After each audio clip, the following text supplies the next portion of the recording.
Good evening friends, this is Vinay Pratap Singh. Now welcome to you sister classes.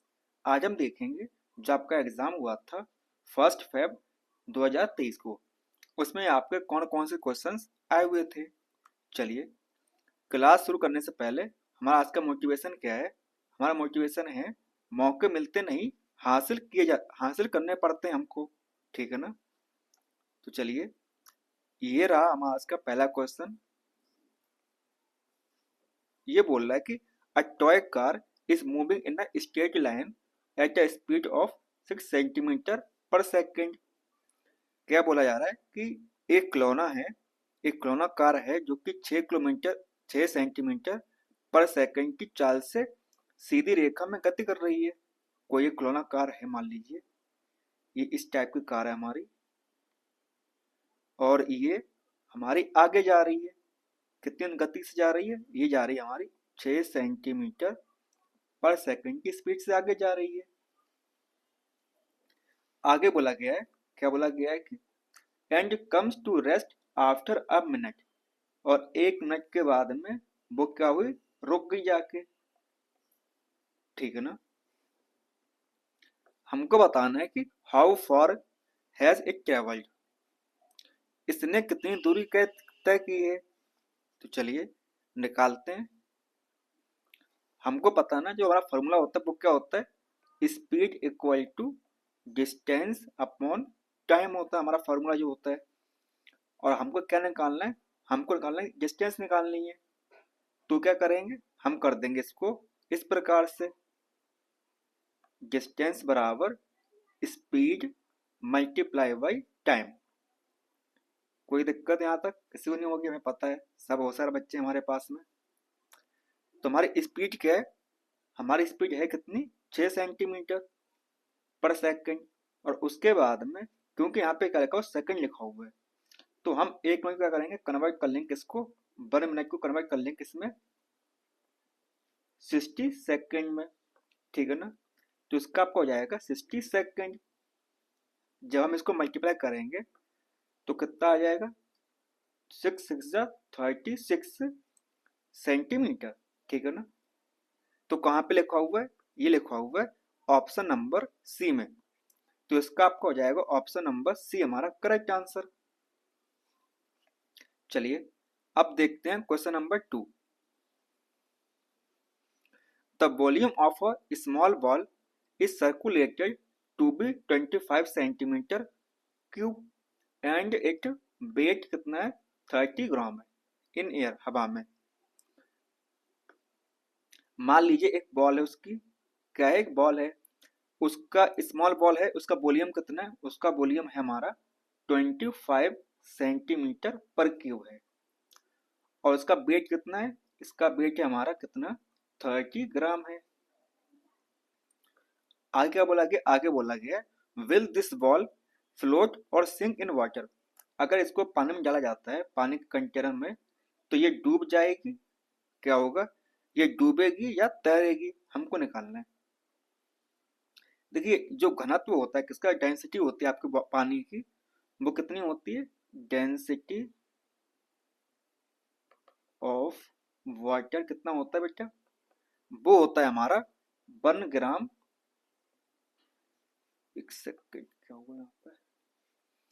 वो होता है हमारा 1 ग्राम पर सेंटीमीटर क्यूब होता है हमारा, यही होता है ना। तो अगर ये इससे ज्यादा होगी, अगर 1 ग्राम से कोई चीज ज्यादा उसकी डेंसिटी है, तो वो डूब जाएगी।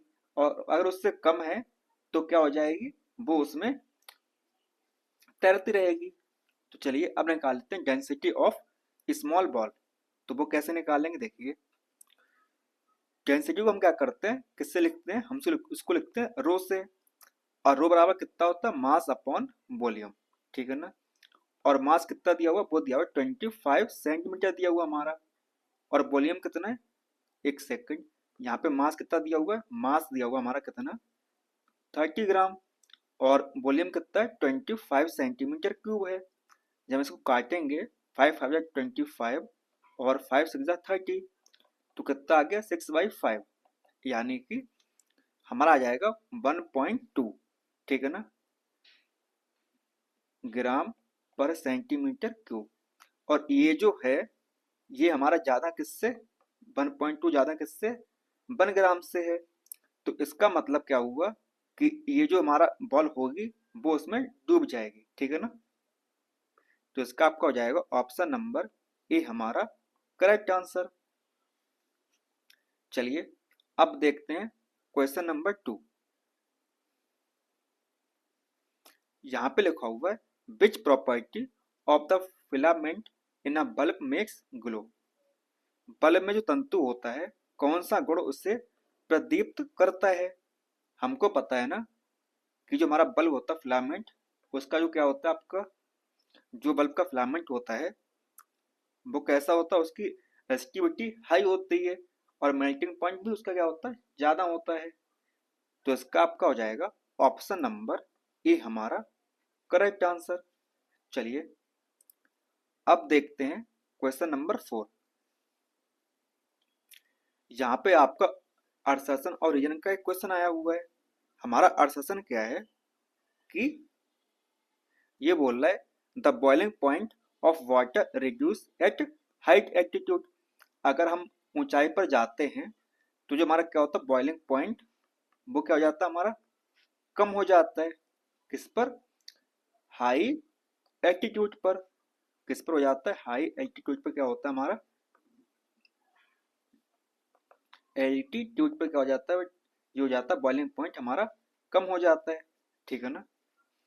और ये क्या बिल्कुल सही बात है, ऊंचाई पर जल का जो क्वथनांक होता है कैसा हो जाता है निम्न हो जाता है।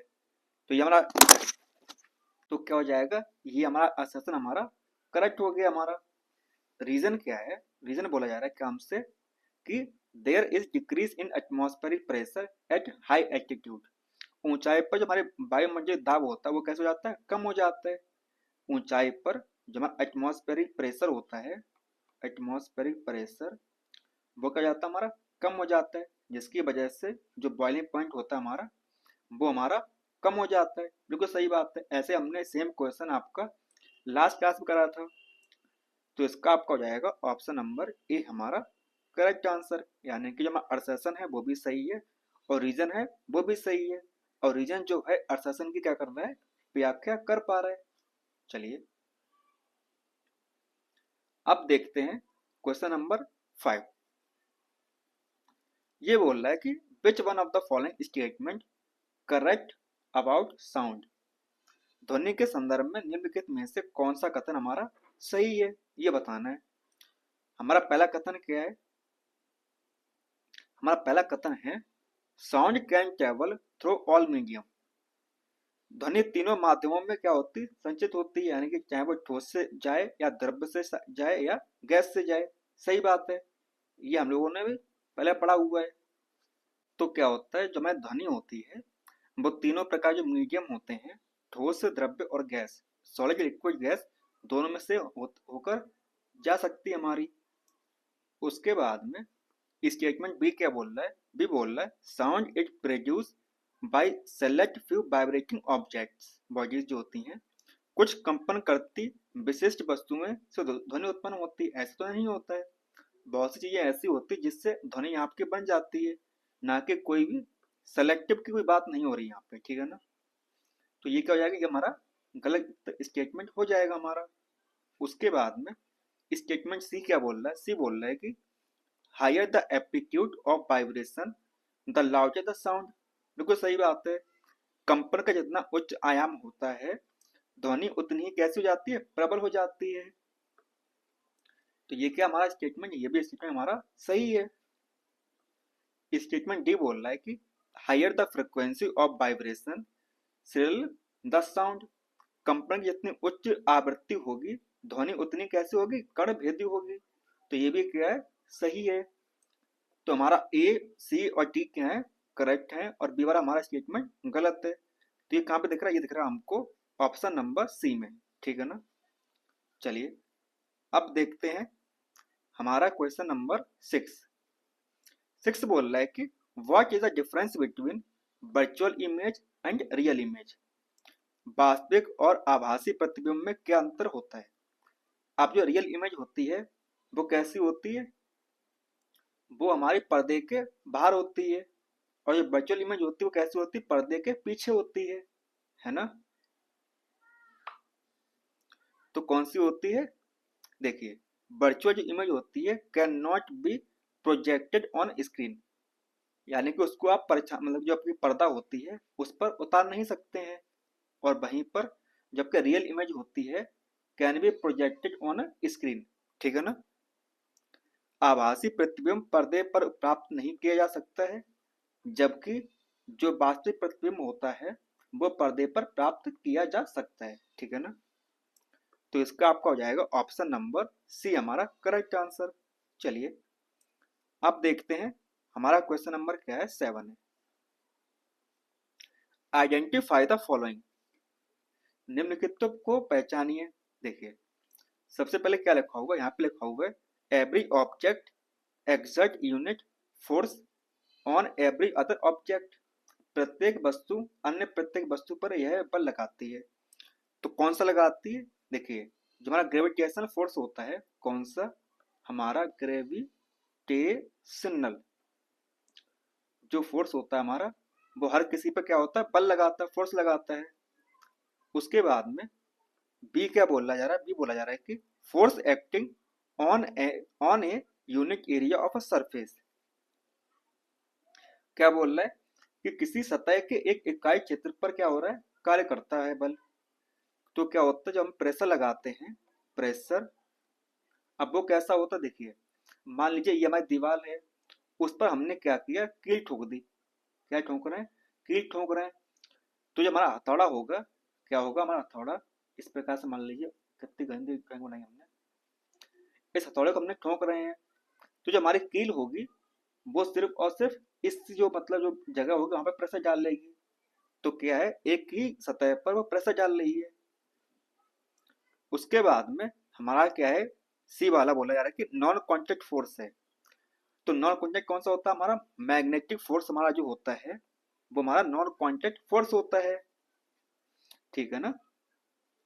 तो इसका आपका हो जाएगा क्वेश्चन नंबर 7 का ऑप्शन नंबर बी हमारा करेक्ट आंसर हो जाएगा। चलिए अब देखते हैं क्वेश्चन नंबर क्या है, 8। Identify which is not a food preservative, पहचान कीजिए कि कौन सा भोज्य परीक्षक नहीं है। तो कौन सा नहीं है ये बताना हमको है। तो देखिए हमारा sodium benzoate, sodium Meta bisulphide और सोडियम क्लोराइड, ये जो होते हैं ये कैसे होते हैं, हमारे फूड प्रिजर्वेटिव होते हैं। क्या होते हैं, हमारे फूड प्रिजर्वेटिव होते हैं। परंतु जो हमारा क्या है, सोडियम कार्बोनेट, सोडियम कार्बोनेट जो है वो हमारा फूड प्रिजर्वेटिव नहीं है, ठीक है ना। तो इसका आपका हो जाएगा ऑप्शन नंबर ए हमारा करेक्ट आंसर। चलिए अब देखते हैं question number 9। Which of the following reaction are not feasible, निम्नलिखित में से कौन सी अभिक्रिया संभव नहीं है। तो देखिए अब इनमें से कौन सी संभव नहीं होगी, तो देखते हैं। सबसे पहले लिखा हुआ है सोडियम एंड मैग्नीशियम जो रिएक्ट करेंगे आपस में तो क्या बनेगा। देखिए जो सोडियम है हमारा वो कहाँ पे, यहाँ पर है, और मैग्नीशियम क्या है, उसके नीचे है, ठीक है ना।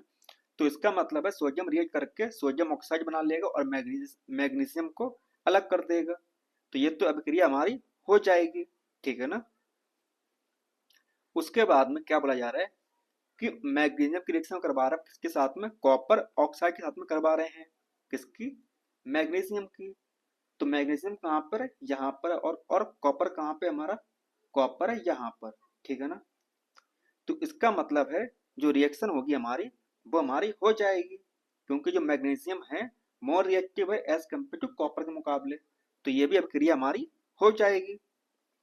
उसके बाद में ऑप्शन सी हमारा बोल रहा है जिंक एंड कॉपर, जो हमारा जिंक है वो कहाँ पर है, जिंक हमारा यहाँ पर है और कॉपर उसके नीचे है। तो इसका मतलब ये क्या है कि जिंक की जो रिएक्शन होगी कॉपर के साथ में वो हमारी हो जाएगी, ठीक है ना। चलिए उसके बाद में जो हमारी रिएक्शन है 5 वाली, वो क्या बोल रहा है कि copper react with iron sulphate, copper कहाँ पर हमारा, जहाँ पर है, ठीक है ना। और आयरन कहाँ पर है, ये रहा हमारा आयरन। तो इसका मतलब जो आयरन है मोर रिएक्टिव है कॉपर के मुकाबले। तो जब वो मजबूत ज्यादा है हमारा आयरन, तो वो अपने आप को ब्रेक नहीं करेगा और कॉपर की रिएक्शन नहीं हो पाएगी, ठीक है ना। तो ये क्या हो जाएगा हमारा, गलत हो जाएगा। केवल जो डी वाला है वो हमारा रिएक्शन नहीं करेगा, बाकी जो हमारे ए बी सी जो है वो रिएक्शन कर देंगे, ठीक है ना। तो इसका आपका हो जाएगा ऑप्शन नंबर डी हमारा करेक्ट आंसर।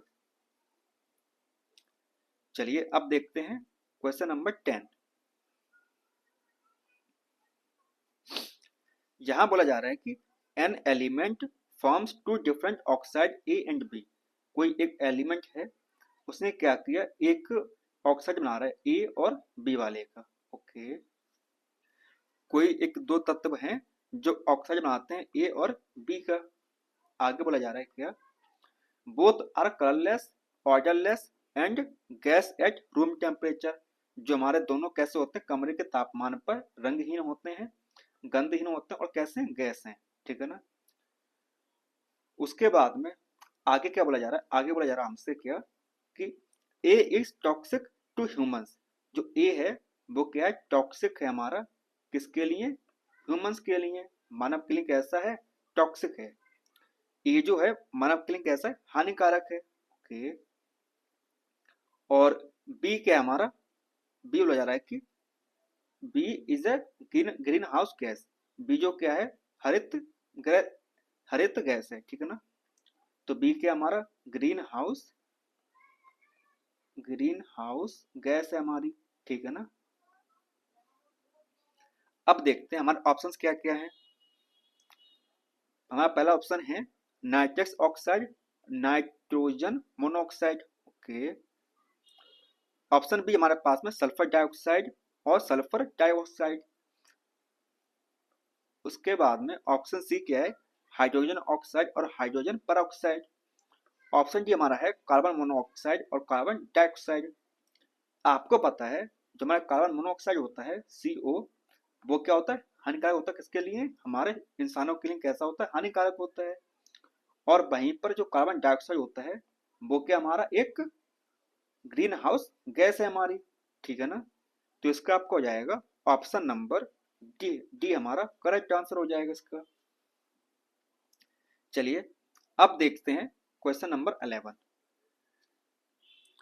11 सिंपल क्वेश्चन है आपका, विच of the following set compromise only physical changes. निम्नलिखित में से कौन से समुच्चय में केवल क्या हो रहा है, भौतिक परिवर्तन हो रहा है।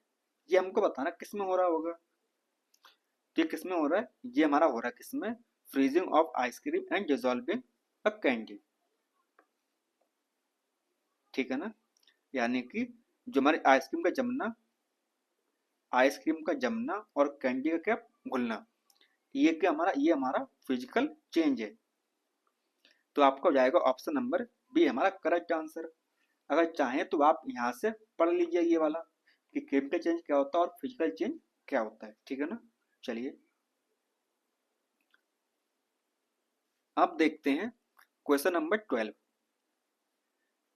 12 क्या बोल रहा है, ये बोल रहा है हमारा कि S1 एंड S2 का दियो में हमारे पास दो स्टेटमेंट हैं और वो सही है या गलत है ये बताना हमको। स्टेटमेंट ए है हमारा, polyester is made of repeated units chain, जो होती हैं ईस्टर बनाती हैं। ईस्टर का जो क्या होता है, हमारा ईस्टर मान लीजिए बहुत सारे जब ईस्टर मिलेंगे आपस में ऐसे ऐसे, तो क्या बन जाएगा, चेन ऑफ ईस्टर बन जाएगा। क्या बनेगा हमारा, चेन ऑफ ईस्टर, यानी कि पॉली ईस्टर बन जाएगा हमारा, ठीक है ना। और जो कैसा होता है हमारा, वो होता है chemical that gives characteristic Frooti smell. वो जो होता है कैसे स्मेल देता है, हमारा फ्रूट के समान स्मेल देता है, यानी कि फलों की गंध की तरह सुगंध देता है। तो ये क्या सही बात है, आपने देखा होगा लास्ट क्लास में। उसके बाद में आगे बोल रहा है S2 क्या, हमारा S2 है, ester are just made of carbon hydrogen and oxygen. जो हमारे ईस्टर होते हैं वो कार्बन हाइड्रोजन और ऑक्सीजन से बनते हैं केवल, बिल्कुल सही बात है। और आगे बोला जा रहा है कि the the catenation property of carbon makes it form long chain.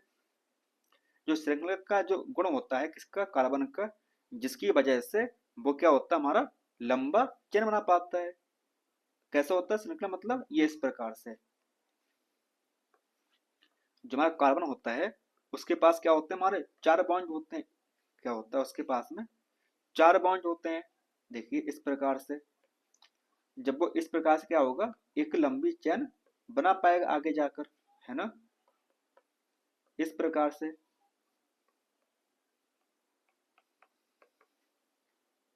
तो ये भी क्या हमारा सही है। तो इसका आपका हो जाएगा ऑप्शन नंबर ए हमारा करेक्ट आंसर। चलिए अब देखते हैं क्वेश्चन नंबर क्या हमारा 13 है। ये बोल रहा है if ammonium chloride which is used as a fertiliser and sodium chloride are mixed together heated what likely to happens. यहाँ बोला जा रहा है कि क्या होगा यदि अमोनियम क्लोराइड, क्या होगा हमारा अमोनियम क्लोराइड की रिएक्शन हो रही है किसके साथ में, उर्वरक के रूप में उपयुक्त होता है। ये कैसा यूज होता है, ये हमारा होता है किसके लिए, एज अ फर्टिलाइजर हम इसको इस्तेमाल करते हैं, किसको, सोडियम अमोनियम क्लोराइड को। और सोडियम क्लोराइड को एक साथ मिक्स किया जा रहा है। तो क्या किया हमने, क्या कर दिया NaCl को रिएक्ट कर दिया आपके साथ में, सोडियम क्लोराइड को रिएक्ट कर दिया हमने। आगे बोल रहा है गर्म किया गया तब क्या होने की संभावना है। तो देखिए जो हमारा सोडियम क्लोराइड होता है वो कैसा होता है हमारा नमक होता है, और ये कैसा है सॉलिड स्टेट में है। कैसा हमारा, ये हमारा ठोस है, ठीक है ना। जब ये आपस में रिएक्ट करेंगे गर्म करने पर क्या होगा, ये हमारा हवा बन के उड़ जाएगा। क्या बन जाएगा हमारा हवा बन के उड़ जाएगा। तो ये क्या बन जाएगा हमारा गैस बन जाएगा। और ये बात हम भी जानते हैं और आप भी जानते हो कि जो हमारा सॉलिड होता है, सॉलिड से सीधे कहाँ पे जा रहे हैं हम, गैस पे जा रहे हैं। कहाँ पे जा रहे हैं हम, गैस पे जा रहे हैं। तो ये प्रक्रिया होती है उसे क्या बोलते हैं, उसे बोलते हैं हमें सब्लिमेशन बोलते हैं। क्या बोलते हैं उसे, हम उसे बोलते हैं सब्लिमेशन, ठीक है ना। तो इसका आपका हो जाएगा क्या, option number B, sublimation of ammonium chloride. जो अमोनियम क्लोराइड है वो क्या हो जाएगा, ऊर्ध्वाधर पातन हो जाएगा उसका, ठीक है ना। चलिए अब देखते हैं क्वेश्चन नंबर,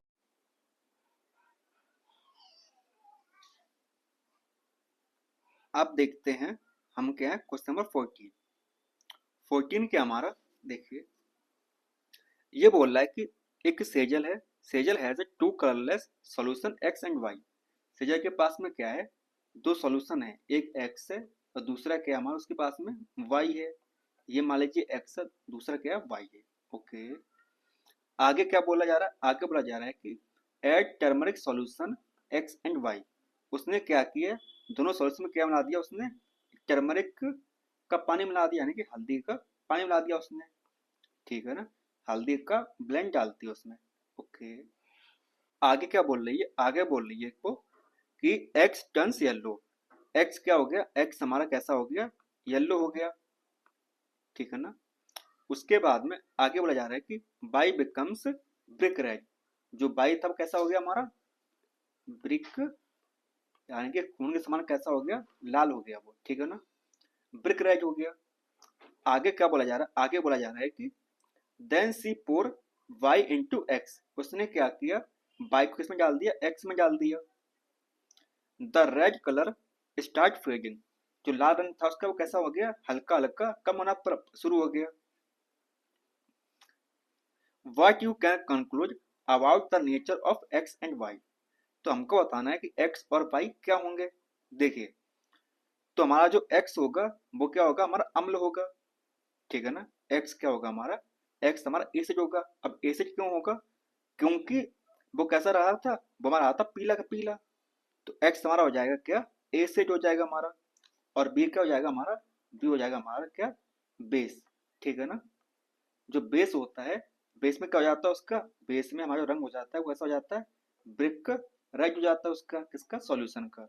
अगर उसमें क्या डाल दें, हल्दी का पानी डालें, ठीक है ना। तो इसका आपका हो जाएगा ऑप्शन नंबर सी हमारा करेक्ट आंसर हो जाएगा। चलिए अब देखते हैं क्वेश्चन नंबर क्या हमारा 15। Which one of the following statement is true about excretory system in animals. प्राणियों में उत्सर्जन तंत्र के संदर्भ में निम्नलिखित में से कौन सा कथन हमारा सत्य है, यह बताना है हमको। चलिए, सबसे पहले क्या बोला जा रहा है कि the major excretory product in humans में क्या होता है, यूरिया होती है। मानवों में जो मुख्य उत्सर्जन उत्पाद होता है वो क्या होता है, यूरिया होता है हमारा। सही बात है। आगे क्या बोला जा रहा है, आगे बोला जा रहा है कि aquatic animals have no need to excrete. जो जलीय प्राणी होते हैं उत्सर्जन की कोई आवश्यकता नहीं होती, ऐसा तो नहीं है। वो क्या करते हैं, वो हमारे क्या रिलीज करते हैं, वो करते हैं हमारा क्या, अमोनिया। और अमोनिया क्या हमारा एक एक्सक्रीटिव प्रोडक्ट है हमारा। तो ये तो हमारा साफ साफ गलत हो गया। सी बोला जा रहा है ऑप्शन हमारा कि एनिमल्स लाइक, इसके बाद लिजार्ड हुआ, एक्सक्रीट अमोनिया गैस। छिपकली जैसे प्राणी जो होते हैं अमोनिया गैस उत्सर्जित करते हैं, ऐसा तो नहीं है। वो क्या करते हैं, वो निकालते हैं हमारा क्या है, यूरिक अम्ल निकालते हैं, यानी कि यूरिक एसिड निकालते हैं वो। तो ये भी क्या हमारा गलत स्टेटमेंट हो जाएगा। ऑप्शन डी हमारा है human urine normally consist of 50% water and 50% urea.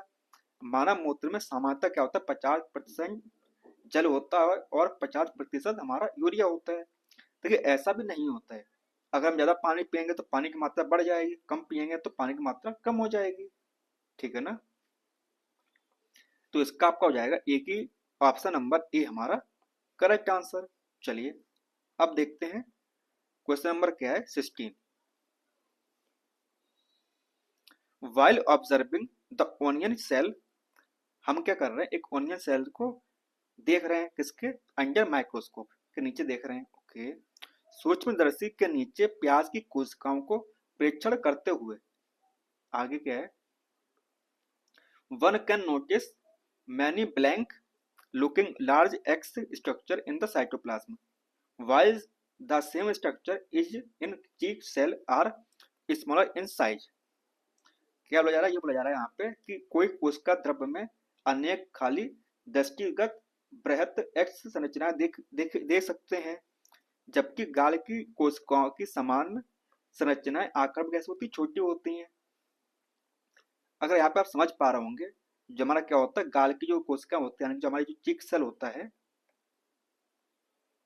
वो कैसा होता है हमारा, वो एक प्रकार का हमारा एनिमल सेल है। क्या है, एनिमल कोशिका है हमारी, एनिमल सेल है। और वहीं पर जो हमारा क्या था ओनियन है, वो क्या है, ओनियन हमारा एक प्लांट सेल है। कैसी है, एक हमारी प्लांट सेल है। अब सवाल ये है कि इन दोनों को जब देखा जाता है तो उसने एक एक्स कोई वो है, एक्स है जिसको हमें नाम बताना है कि एक्स में जो एक्स एक्स जो है हमारा, वो जो ओनियन सेल में क्या है, बड़ा है। इसमें क्या है, बड़ा है दिखाई पड़ रहा है उससे। और बाई, और जो हमारी एनिमल सेल है उसमें क्या दिखाई पड़ रहा है, उसके छोटा दिखाई पड़ रहा है हमें उससे। तो ऐसी कौन सी चीज होती है जो मतलब जो हमारे प्लांट सेल में बड़ी होती है, एनिमल सेल में छोटी होती है, ये बताना हमें। तो क्या होता है, हमारा जो वैक्यूल होता है, वैक्यूल रिक्तिका, वो कैसी होती है, हमारी एनिमल सेल में छोटी होती है और प्लांट सेल में बड़ी होती है। तो इसका आपका हो जाएगा ऑप्शन नंबर सी हमारा करेक्ट आंसर। चलिए अब देखते हैं क्वेश्चन नंबर 17। अब यहाँ पर क्या है, एक अर्थशास्त्र ओरिजिन का फिर से क्वेश्चन आ चुका है। हमारा अर्थशास्त्र क्या है कि penguin have thin skin and less fat.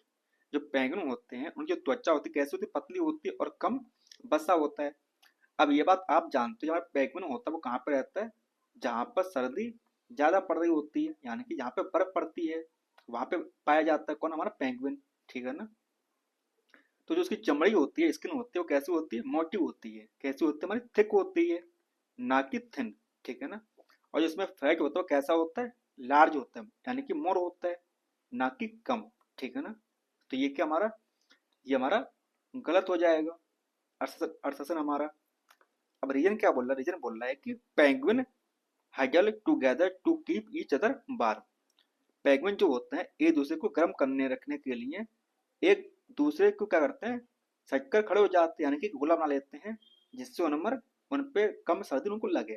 तो ये क्या बिल्कुल सही बात है। तो इसका आपका हो जाएगा ऑप्शन नंबर डी। अभी कथन जो है वो कैसा हमारा असत्य है और जो रीजन हमारा वो सही है। ठीक है ना। चलिए अब देखते हैं क्वेश्चन नंबर 18। अब 18 क्या हमारा, ये एक प्रकार की मैचिंग है। क्या है हमारी मैचिंग है।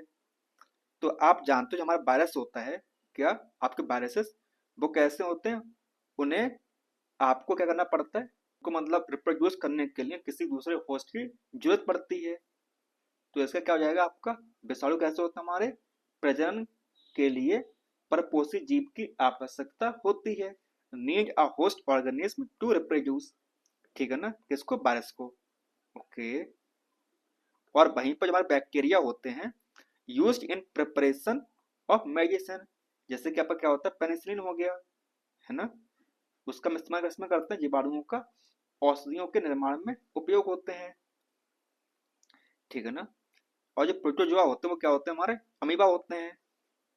कैसे होते हैं हमारे प्रोटोजोआ, अमीबा होते हैं। और वहीं पर जो फंजाई होती है हमारी, वो कैसी होती है, फंजाई हमारी एक मल्टी सेलुलर ऑर्गेनिज्म होता है, फंगस जो होती है हमारी। तो इसका आपका हो जाएगा ऑप्शन नंबर ए हमारा करेक्ट आंसर। चलिए अब देखते हैं क्वेश्चन नंबर 19। सेम क्वेश्चन हमने लास्ट क्लास में किया हुआ था। Identify the reason for considering loamy soil, जो हमारी लोबी सॉइल होती है उसके हिसाब से क्या बेहतर होगा, best top soil to grow plants. पौधे उगाने के लिए दुमदी मृदा को उत्तम ऊपरी सतह मृदा माने जाने के लिए कौन सी पहचान सही होगी, ये हमको बताना है। स्टेटमेंट ए के हमारा, it has nearly the same amount of large and small particles, इसमें कैसे होते हैं, लगभग समान मात्रा में छोटे और बड़े कण पाए जाते हैं, किसमें, लोमी सॉइल में। सही बात है। और वहीं पर स्टेटमेंट बी क्या है, it has a good water holding capacity, इसमें क्या होता है, जल धारण करने क्या होती है, जो क्षमता होती है वो कैसी होती है, काफी अच्छी होती है। तो ये भी क्या हो जाएगा हमारा, करेक्ट हो जाएगा। उसके बाद में ऑप्शन सी है, it has humus in it, इसमें क्या होता है हमारा, इसमें ह्यूमस की मात्रा अधिक होती है, इसमें ह्यूमस पाया जाता है। और वहीं पर क्या बोला है स्टेटमेंट डी में, it is heavy and has a little air, यह भारी होता है और इसमें क्या होता है, वायु थोड़ी पाई जाती है। यहाँ पर वायु थोड़ी नहीं, काफी अच्छी मात्रा में पाई जाती है। तो ये क्या हो जाएगा, ये हमारा गलत स्टेटमेंट हो जाएगा। ए बी और जो सी है वो क्या है, करेक्ट है। तो इसका हो जाएगा ऑप्शन नंबर ए हमारा करेक्ट आंसर। चलिए अब देखते हैं question number 20। Identify the plant with unisexual flower, ऐसा कौन सा प्लांट होता है जिसमें एक लिंगीय पुष्प पाया जाता है। तो किसमें होता है, वो होता है हमारा किसमें, पपीता में। किसमें होता है, पपाया में, ठीक है ना। और बाकी जो उसमें क्या होता है, आपके वाक्यों में क्या होता है, बाईसेक्सुअल फ्लावर पाए जाते हैं, यानी कि जो हमारा बाईसेक्सुअल फ्लावर होते हैं वो पाए जाते हैं किसमें, आपके रोज में, मस्टर्ड और पिटूनिया में, गुलाब, सरसों और पिटूनिया में, ठीक है ना। चलिए अब देखते हैं क्वेश्चन नंबर 21।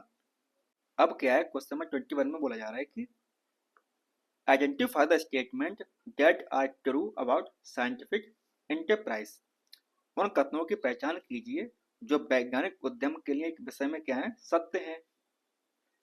तो चलिए करते हैं। हमारा पहला स्टेटमेंट क्या है कि scientist makes public their understanding through and carefully written papers, posters and reporters, जो वैज्ञानिक जो होते हैं अपनी समझ को एक सावधानी पूर्वक लिखित पत्रों में क्या होता है और पोस्टरों में या रिपोर्टों में सार्वजनिक करते हैं। सही बात है। और वहीं पर स्टेटमेंट भी बोल रहा है कि most of the scientist are man because males are better at scientific thinking, अधिकांश क्या होते हैं वैज्ञानिक पुरुष होते हैं क्योंकि जो वैज्ञानिक चिंतन के लिए पुरुष कैसे होते हैं, बेहतर होते हैं। अब यहाँ पर क्या जेंडर स्टीरियोटाइपिंग की हेल्प ली गई है, तो ऐसा हम नहीं कर सकते हैं, ठीक है ना। उसके बाद में स्टेटमेंट सी क्या है, science is not a creative field. अब यहाँ पर क्या बोला जा रहा है, यहाँ बोला जा रहा है कि विज्ञान क्या है, एक सृजनात्मक क्षेत्र नहीं है। तो ये बात हम भी जानते हैं, जो विज्ञान हमारा कैसा है, क्रिएटिव फील्ड है। तो ये क्या हो जाएगा कि हमारा गलत स्टेटमेंट हो जाएगा हमारा। स्टेटमेंट डी है, most cherished ideas in science can be disproved falsified and modified. विज्ञान के सबसे अधिक जो संजोए होते हैं, विचारों को अस्वीकार, झुटलाया और रूपांतरित किया जा सकता है, ठीक है ना। जो कुछ उसकी थ्योरीज होती हैं, लॉ होते हैं, उनको हम चेंज कर सकते हैं। तो ये क्या हमारा सही हो जाएगा।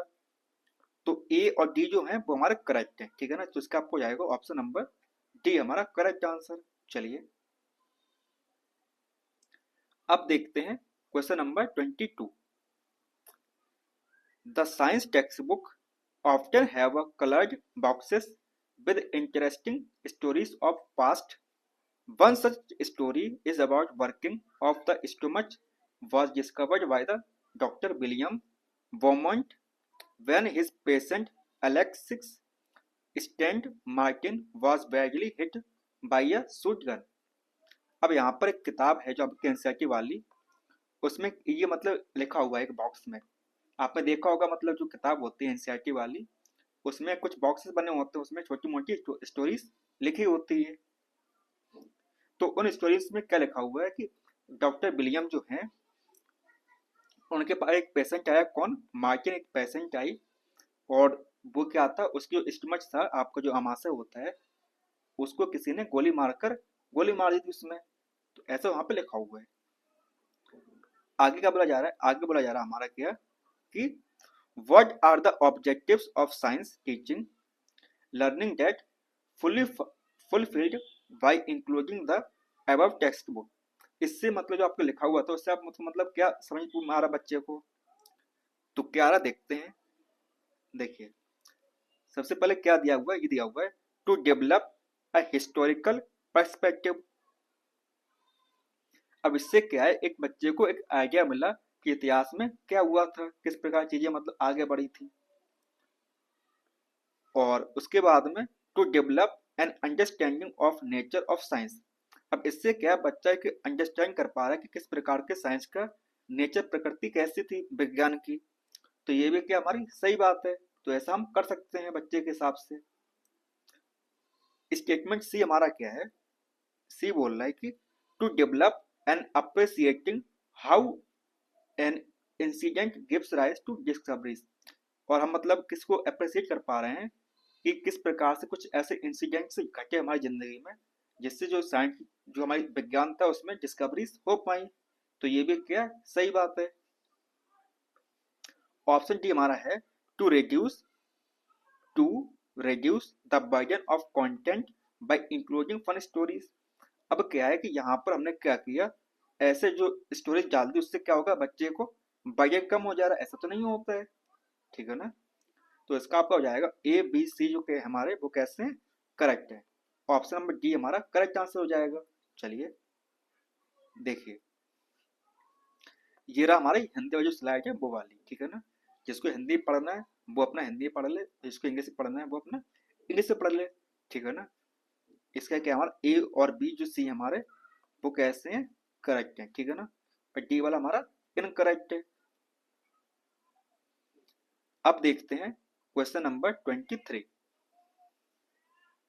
यहाँ बोला जा रहा है if a teacher begin with a discussion on physical properties of metal and non metals followed by the chemical properties and arranges lab activities to demonstrate the reaction of few metals with dilute acid। यहाँ क्या बोला जा रहा है, यहाँ बोला जा रहा है हमारा क्या कि कोई अध्यापिका है, उसने क्या किया, धातुओं और अधातुओं की एक भौतिक विशेषताओं पर विचार किया प्रारंभ में। उसके बाद में उसने क्या किया, रासायनिक विशेषताओं के बारे में बताया उसने, ठीक है ना। उसके बाद में कुछ धातुओं की तनु अम्लों के साथ अभिक्रिया करवा दी उसने, किसमें, प्रयोगशाला में। तो हमसे पूछा क्या गया है कि the approach to sequencing of teaching learning activities with term dash. ज्ञापन अधिगम के क्रियाकलाप के क्रमीकरण के इस उपागम को क्या कहा जाएगा। तो इसको हम क्या बोलेंगे, इससे हम बोलेंगे इंक्वायरी बेस्ड आपकी टीचिंग है, ठीक है ना। तो इसका आपका हो जाएगा ऑप्शन नंबर डी हमारा करेक्ट आंसर। चलिए अब देखते हैं नंबर 24। अब इसको क्या करेंगे, इसको हम हिंदी पढ़ लेते हैं, समझा देते हैं आपको, क्योंकि बच्चे जो होंगे हिंदी मीडियम वाले वो क्या बोलेंगे, कमेंट करेंगे कि सर आपने हिंदी में समझाया नहीं हमको। तो इसीलिए हम इसको हिंदी बता देते हैं आपको। यहाँ क्या बोला जा रहा है, यहाँ बोला जा रहा है कि मालती ने घनत्व संप्रत्यय के शिक्षण के पश्चात पाया कि विद्यार्थियों को आर्किमिडीज जो प्रिंसिपल है वो समझ में नहीं आया है। ठीक है ना। मालती हमारी टीचर है, उसने मतलब आपके डेंसिटी के मतलब फॉर्मूले बता रही थी, कौन सा आपका आर्किमिडीज प्रिंसिपल बता रही थी, तो वो बच्चों को समझ में नहीं आया। उसने कक्षा में कई क्रियाकलाप करने के लिए दिए। उपरोक्त विषय को निम्नलिखित में से कौन सी योजना उत्तम प्रकार के से क्या है पूर्ण करेगी। तुम्हारे पास कुछ स्टेटमेंट दी हूँ मैं ABCDE, तो उनके हिसाब से ऐसा कौन सा स्टेटमेंट होगा जो हमारे आर्किमिडीज के जो नियम होंगे उसको फॉलो कर पाएगा, समझा पाएगा किसको, बच्चों को। तो चलिए देखते हैं। सबसे पहले क्या हमारा स्टेटमेंट है, सबसे पहले है कि एक गेंद लें और उसे ताजे जल में डाल लें, रबड़ में डालें और अंतर देखें। तो ये क्या, ओके। आगे बढ़ा जा रहा है कि कांच का एक खाली ग्लास लें, उसके बाद में उसे जल में डुबोएं और बच्चों को वायु के उठते बुलबुलों को देखने को कहें। स्टेटमेंट से बोला जा रहा है कि विद्यार्थियों को स्वयं ज्ञात करने में कि वस्तुएं डूबेंगी या तैरेंगी। अब इसमें क्या है कि हम बच्चे को मतलब कुछ वस्तुएं दे रहे हैं और बच्चों को तो बोलना है कि ये वस्तुएं लीजिए और डाल के देखिए कौन सी वस्तु हमारी तैरेगी और कौन सी हमारी डूब जाएंगी। उसके बाद में हमारा स्टेटमेंट डी है, विद्यार्थियों को एक खिलौना पनडुब्बी की अभिकल्पना करने के लिए कहें। और वहीं पर स्टेटमेंट डी हमारा है, ई है, विद्यार्थियों को 1 किलोमीटर 1 लेक्टोमीटर का अभिकल्प बनाने के लिए कहना। तो देखिए जो हमारा आयोग है उसने क्या किया है, इसका क्या माना है, इसका माना उसने केवल सी वाला ऑप्शन करेक्ट माना है। तो इसका क्या हो जाएगा हमारा, विद्यार्थियों को स्वयं ज्ञात करने के लिए कि वस्तुएं डूबेंगी या तैरेंगी। अब आते हैं क्वेश्चन नंबर 25 पर। अकॉर्डिंग टू एनसीएफ 2005 राष्ट्रीय पाठ्यचर्या रूपरेखा के अनुसार in the upper primary stage science curriculum which of the following recommended.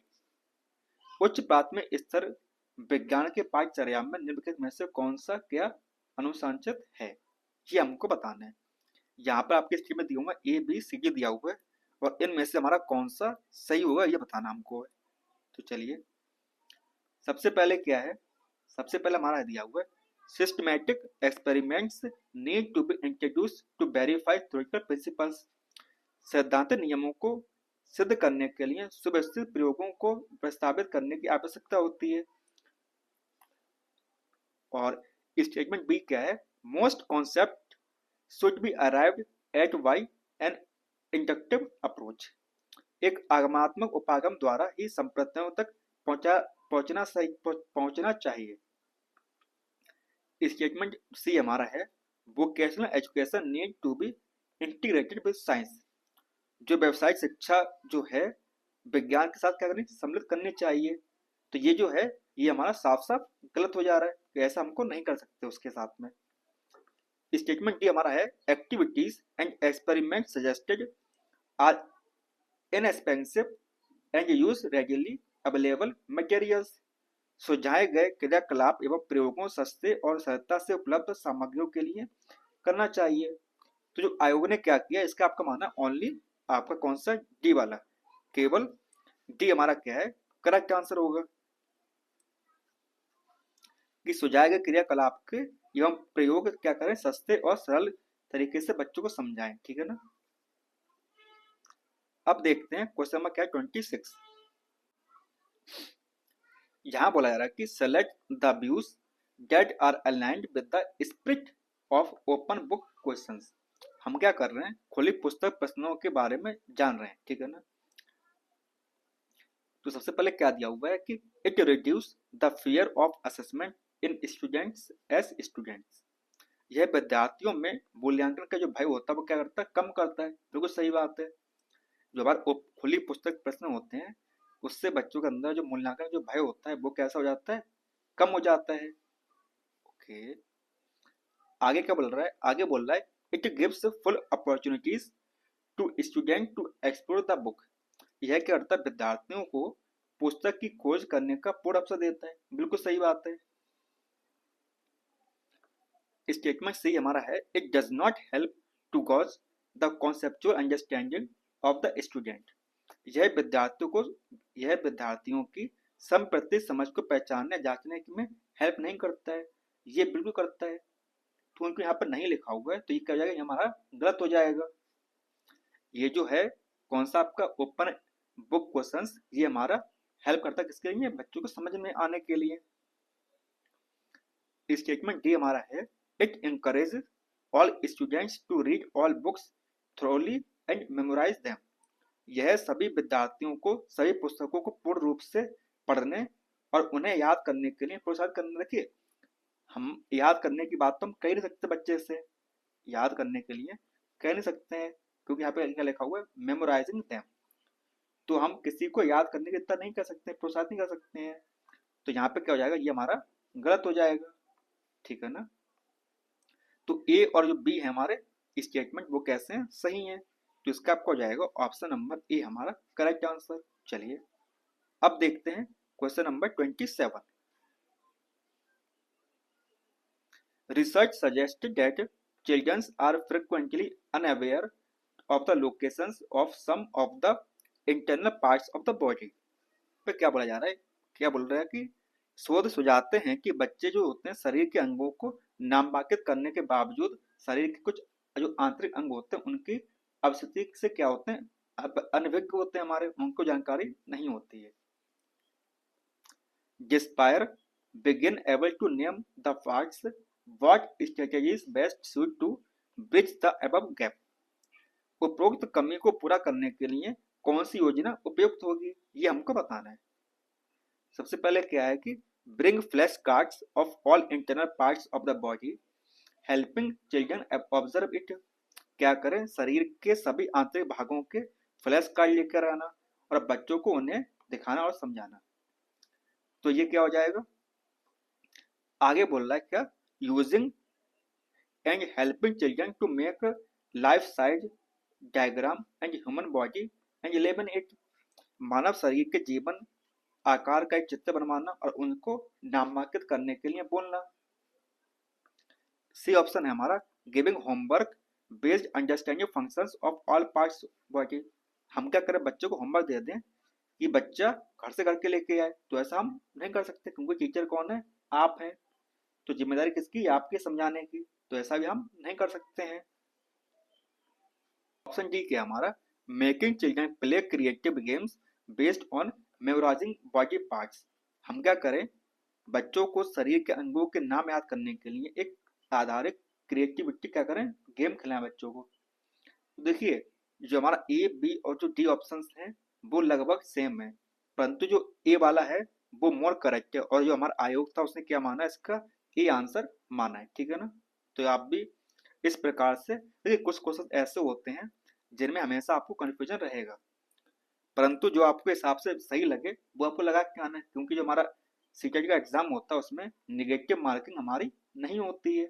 तो आप अगर 150 में से 150 भी अगर सॉल्व करके आते हैं, टिक मार के आते हैं, तो आपका कोई लॉस नहीं होगा, निगेटिव मार्किंग नहीं है इसीलिए। तो चलिए अब देखते हैं क्वेश्चन नंबर 28। हमारा अर्थशास्त्र क्या बोल रहा है कि in a constructivism knowledge is assumed to be imported from teachers to student. जो हमारा संरचनावाद होता है, शिक्षक से विद्यार्थियों का ज्ञानार्जन संप्रेषित करना क्या होता है, अनुमानित होता है। क्या होता है हमारा, अनुमानित होता है, तो ऐसा हमारा नहीं होता है। तो ये क्या हो जाएगा, हमारा गलत असर्शन हो जाएगा। रीजन क्या है कि एसिमिलेशन, अकोमोडेशन एंड डिसइक्विलिब्रियम जो होता है are the basis of for constructive thinking and conceptual changes. आत्मसंकलन, समायोजन और जो असमानवस्था होती है संरचनावादी चिंतन और संप्रज्ञाओं क्या करती है, परिवर्तन के आधार होते हैं। तो ये क्या हमारा सही है, ठीक है ना। तो इसका आपका हो जाएगा ऑप्शन नंबर डी हमारा करेक्ट आंसर, कि हमारा जो असर्शन है वो सही है और रीजन क्या है, तुम्हारा A2 है वो कैसा है, गलत है, ठीक है ना। A2 हमारा सही है और A1 क्या हमारा गलत है। चलिए अब देखते हैं question number 29। In an inquiry centered classroom, a teacher would किसी जांच केंद्रित कक्षा कक्ष में एक शिक्षक क्या होता है, ये हमको बताना है। हमारे पास में स्टेटमेंट दिया हुआ ए बी सी डी। अब सबसे बड़ी बात है कि जो हमारा एग्जामिनर होता है वो पेपर तो हमारा सिंपल बनाएगा, परंतु क्या करेगा, इतने लेंदी लेंदी क्वेश्चन देगा आपको सॉल्व करने के लिए, जिससे जो हमारा टाइम हो आपका वो किल हो जाए, आपके पास टाइम कम बचे। और यही वजह है कि बच्चे जो होते हैं कम नंबर लेके आ पा रहे हैं, पास भी नहीं हो पाते हैं, बहुत ही कम बच्चे पास हो पाते हैं इस एग्जाम में, ठीक है ना। तो आपको क्या करना पड़ेगा, आपको अपनी स्पीड बढ़ानी पड़ेगी। तो इस तो चलिए, हमारा ए है access knowledge and use it as a basis of introducing new concept। पूर्व ज्ञान का आकलन करेगा और नए संपत्तियों को क्या करना, प्रस्तावित करने के लिए उसका आधार के रूप में उपयोग करना। बी वाला हमारा है ask questions to that require critical thinking skills. ऐसे प्रश्न पूछेगा जिससे तर्क संगत चिंतन क्या करे कौशलों को आवश्यकता होती है। तो ऐसा हम कर सकते हैं किसके लिए, इंक्वायरी सेंटर क्लासरूम में ऐसा हम कर सकते हैं बच्चे के साथ में। अब वहीं पर आगे क्या है कि give minimum wait time when a question comes up. किसी प्रश्न के उठने पर न्यूनतम परीक्षा समय देना चाहिए। अब किसी को कम समय दे रहे हो तो इससे कि मतलब बच्चा तो कुछ कर नहीं पाएगा। देखिए हर बच्चे की जो समझ होती है वो थोड़ी सी ऊपर नीचे होती है, तो कोई बच्चा जल्दी समझ पाता है, कोई बच्चा कम देरी सीख पाएगा, समझ पाएगा। जब वो समझ ही नहीं पाएगा सही से तो उसका आपको उत्तर नहीं दे पाएगा। तो आपको उत्तर देने के लिए सही से टाइम देना पड़ेगा बच्चे को, ठीक है ना। स्टेटमेंट डी हमारा listen and become aware of student misconception. विद्यार्थियों की भ्रांतियों को सुनना और उससे अवगत होना। तो ये हम कर सकते हैं कि बच्चे ने क्या गलत बोला और क्या सही बोला। सही बोला है तो क्यों सही बोला है, और गलत क्यों बोला है तो उसको हम किस प्रकार से सही कर सकते हैं। तो बी और सी हमारा कहाँ पे, बी और डी यहाँ पे लिखे हुए हैं और ये वाला, ठीक है ना।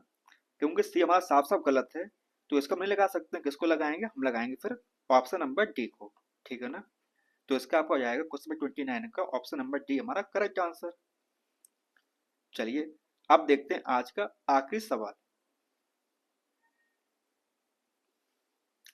Which of the following is not recommendations according to NCF 2K5 for the upper primary stage science curriculum? Choose the appropriate response। उच्च प्राथमिक स्तर की जो विज्ञान की पाठ्यचर्या होती है राष्ट्रीय पाठ्य रूपरेखा 2005 के अनुसार कौन सी अनुशंसाएं नहीं है, ये हमको बताना है कि कौन कौन सी नहीं हो सकती हैं। अब जहां पर नहीं या नॉट का इस्तेमाल होता है तो उन सवालों को आप काफी ध्यान से पढ़िएगा, ठीक है ना। क्योंकि ऐसा होता है कि बहुत से बच्चे ऐसा नहीं पढ़ते हैं, तो हम क्या करते हैं वो उसको लगा देते हैं, तो इस वजह से क्या हो जाता है उसका आंसर गलत हो जाता है। अब देखिए जैसे यहाँ पे लिखा होगा ए और सी और बी एंड टी, तो अगर नॉट नहीं पढ़ेंगे तो हमारा क्या हो जाएगा, ऑप्शन हमारा ये हो जाएगा। अगर पढ़ लेंगे तो क्या हो जाएगा, हमारा ये वाला हो जाएगा। तो इसलिए बोलते हैं आप सही से पढ़िएगा कि कहाँ पे नॉट लगा हुआ है और कहाँ पर नहीं लिखा हुआ है, ठीक है ना। चलिए